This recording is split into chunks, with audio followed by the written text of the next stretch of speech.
Ok, é uma lei absurda, chega a ser engraçado, mas por que alguém fez essa lei? Esse é o Visão Libertária, sua fonte de informações descentralizadas e distribuídas. A lei da cidade de Rio Claro, no interior de São Paulo, foi decretada em 1894. Pode procurar, tá lá, é proibido comer melancia. Acho extremamente improvável que algum policial da cidade vai te prender em flagrante por estar comendo melancia. E mesmo que isso aconteça, você conseguiria um habeas corpus com muita facilidade. Essa lei certamente não foi recepcionada pelas constituições modernas. Isso se não tiver sido explicitamente revogada pela mera vergonha. Essa lei é sempre lembrada como uma das leis mais absurdas já promulgadas no Brasil. Pode procurar, até em vídeos em inglês sobre as leis mais idiotas do mundo, tá lá a lei de Rio Claro proibindo comer melancia. Mas daí vem a questão, por que o que diachos passou pela cabeça do político parasita burocrata para parir tal insanidade positivista? Algum motivo ele deve ter apresentado. O que nos traz a questão, quem foi o responsável por tal lei? O comandante de Rio Claro que promulgou a lei foi José Jacinto de Moraes, um major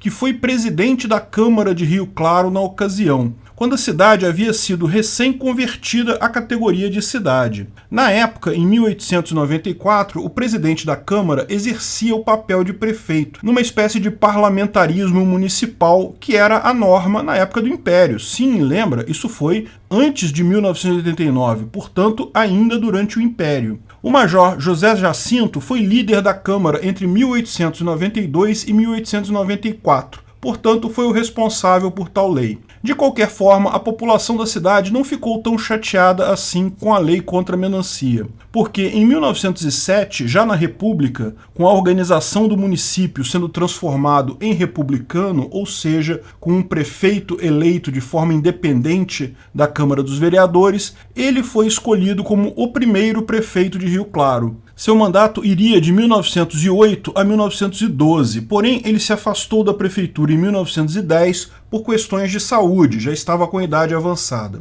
Mas a única observação sobre a lei contra a melancia alegava que tal medida foi tomada porque se acreditava na época que a fruta poderia transmitir febre amarela e tifo. Eram doenças muito comuns e perigosas na época, estava havendo uma grande quantidade de casos naquela região. O prefeito, preocupado com a saúde da sua população, tomou a medida sanitária que julgava adequada. Temos aí a nossa motivação. Lógico, sabemos hoje que a fruta não transmite tais doenças. Portanto, essa motivação nos parece uma besteira, realmente risível. Mas é fácil falar isso hoje quando temos um conhecimento muito maior sobre os mecanismos de transmissão de doenças do que no século XIX. Naquela época, as doenças eram muito mais incertas e misteriosas, e o que as gerava ainda era muito desconhecido. A teoria dos germes em si havia sido desenvolvida em 1877, ou seja, menos de 20 anos antes, e ainda não tinha a robustez científica que atribuímos hoje.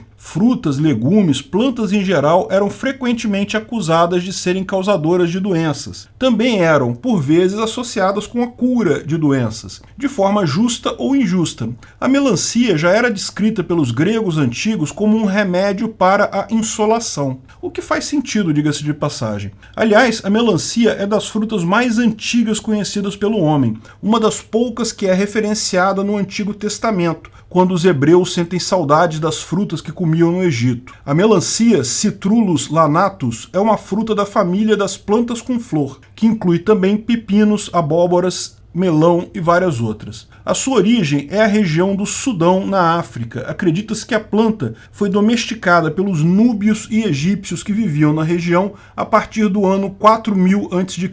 Originalmente foi domesticada como uma forma de armazenar água, simplesmente. Isso faz sentido, porque é uma planta natural de uma região desértica que, ao mesmo tempo, requer muita água para seu cultivo. Mas pensa bem, para o povo que vive no deserto, ter uma fruta com grande conteúdo de água pode ser útil. Você cultiva ela perto do rio Nilo, onde a água não é um problema, e a leva consigo em viagens ao deserto, como um cantil natural. Lógico, o tamanho, o gosto e o número de sementes na melancia originais foram muito alterados pela seleção artificial humana, que buscava sempre melancias maiores, mais doces e com menos sementes. A julgar pelos ancestrais, a melancia original tinha um interior muito mais pendente para o verde e muito mais sementes do que tem hoje. O vermelho é causado pelo mesmo gene que tornou o interior adocicado. É possível ver uma representação antiga de melancias em pinturas do século XVII, que mostram a fruta muito menos atraente do que temos hoje,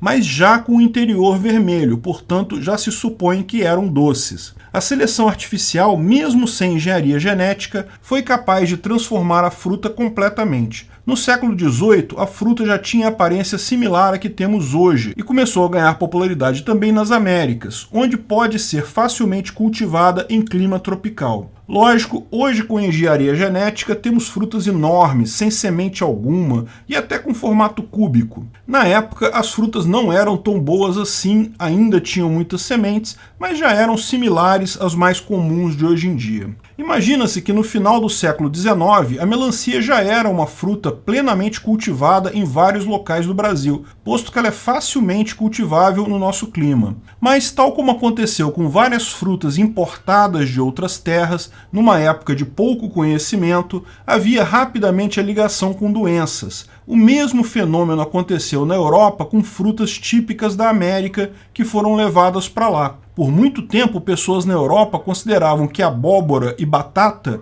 eram frutas venenosas que causavam mal e causavam doenças a quem as consumisse. Poderiam gerar até a morte. Ainda existem hoje regiões que evitam comer esses vegetais por lá. Portanto, embora não seja fundado na ciência e não tenha qualquer lógica, não é estranho que, em determinado momento, tivesse alguém associando melancia à febre amarela e ao tifo. Algum conselheiro científico do prefeito aconselhou ele a fazer essa lei para combater o número grande de casos que haviam na região. E aqui temos duas observações preocupantes. A primeira é como o juspositivismo gera asfixia legal, um emaranhado de leis absurdas de todos os sentidos. A todo momento, milhares de pessoas no Congresso Nacional, nas assembleias estaduais, nas câmaras dos vereadores, estão criando novas leis. Veja, considerando todas as instâncias legislativas do Brasil, são cerca de 27 novas leis por hora. Isso foi medido no ano de 2020. Pouquíssimas vezes as leis são revogadas, elas ficam eternamente valendo, criando um emaranhado legal que é simplesmente impossível as pessoas saberem da existência de todas as regras. Mesmo advogados especializados enfrentam a barreira simples e pura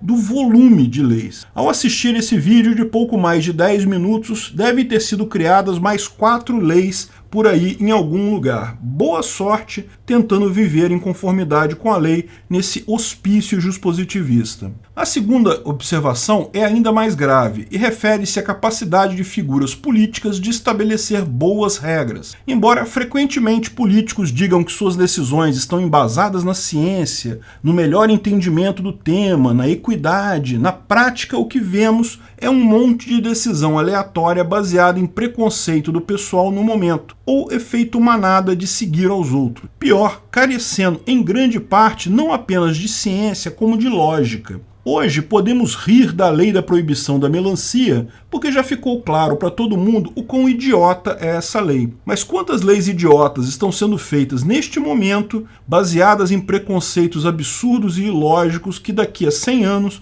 nossos netos vão estar rindo dessas leis? Eu suspeito que muita gente vai chorar de rir ao relembrar de algumas besteiras feitas atualmente por nossos políticos em nome da ciência. E engana-se quem avoca o princípio do conhecimento médio. Você pode dizer, ora, o político faz o melhor que ele pode. Ele não tem como considerar verdades que ainda serão descobertas pela ciência no futuro. Mas não é bem assim, porque a própria visão coercitiva expõe exatamente o problema. Se você tem um conhecimento superior ao resto da população, basta explicar o seu ponto que as pessoas irão obedecer. Se você precisa obrigá-las coercitivamente através de uma lei a obedecer uma regra, isso indica que o seu conhecimento já é, por definição, insuficiente para convencer as pessoas. No caso de Rio Claro, sabemos agora que as pessoas que precisaram ser convencidas por força coercitiva a não comer melancia estavam certas, e o prefeito, que se achava moralmente e cientificamente numa posição superior, estava errado. Como eu sei que haviam pessoas que discordavam do prefeito, é óbvio. Se bastasse ele dar conselhos para não comer melancia, não seria necessário uma lei. Se ele fez uma lei, é porque tinha gente que discordava dele. E adivinha, eles, e não o prefeito, estavam certos. Eles que não queriam impor nenhuma regra ao prefeito, não queriam obrigar ninguém a nada, só queriam ser deixadas em paz com suas melancias, estavam corretas. E o prefeito e seus conselheiros científicos, entre aspas, que queriam impor a vontade que eles achavam muito melhor que a das outras pessoas sobre as demais, estavam ridiculamente erradas. Tão erradas que as pessoas riem hoje no mundo todo dessa lei absurda. Ciência, muita ciência, ciência pra caralho, devem ter pensado as mentes pensantes, discordantes dessa época sobre essa lei. Consolem-se inconformados de Rio Claro de 1894, no futuro todos saberão quem estava certo e vão poder rir do uso inadequado da ciência.